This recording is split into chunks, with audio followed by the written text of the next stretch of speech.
online ရဲ့ upic က intro လေးပေါ့နော်ဆိုတော့ octave plane တီးတယ်ဆိုတော့6 ယူနဲ့ဒီ4ယူနဲ့ပေါ့နော်ဒီကီးနဲ့တွဲရင်ဆိုတော့လာ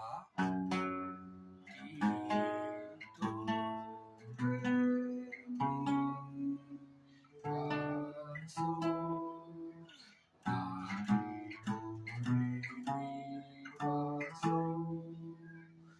ဒူဝါနေစားတာပေါ့နော်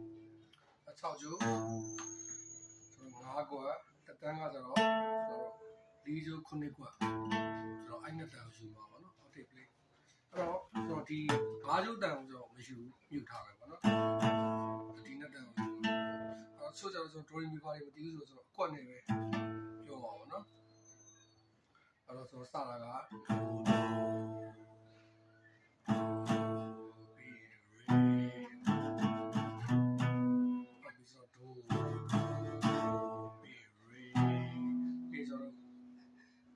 ခုနှစ်ကောက်ရောက်တာပေါ့နော်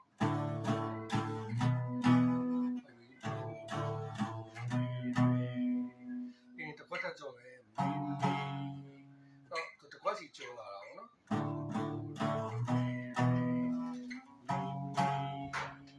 ဟုတ်ပြီဆိုစနစ်ကွက်တွေတော့မယ်ဆို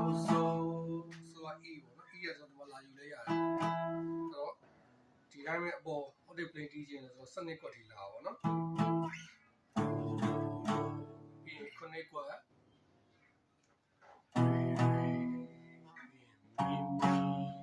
ကိုကွက်ရောက်သွားပြီ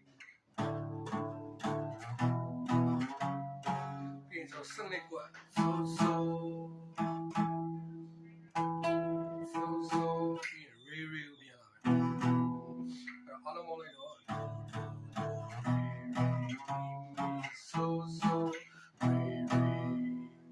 ပြီးရင်ဆိုတော့မီကိုပြန်လာပြီးရင်ဆိုတော့ဒီ၄ကွက်ဒီ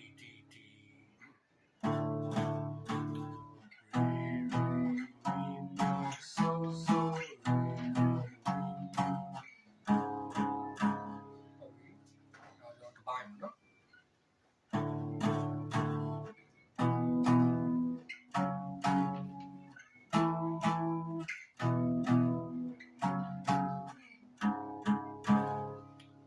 ဒုတိယတစ်ပိုင်းကကျွန်တော်ဒီလာကနေစအောင်နော် G flat 6နဲ့4နဲ့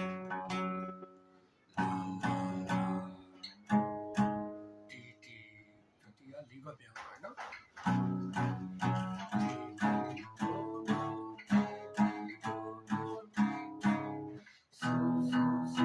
ဆိုတော့6ကျိုး over E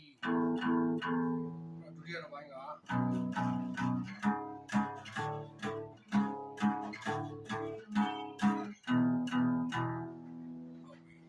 ဆိုတော့ပထမတစ်ပိုင်းဟာကိုပဲပြန်တီးတယ်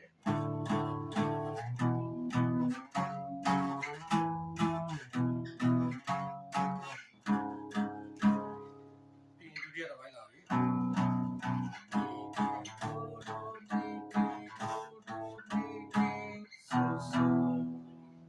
တ်ပြီနော်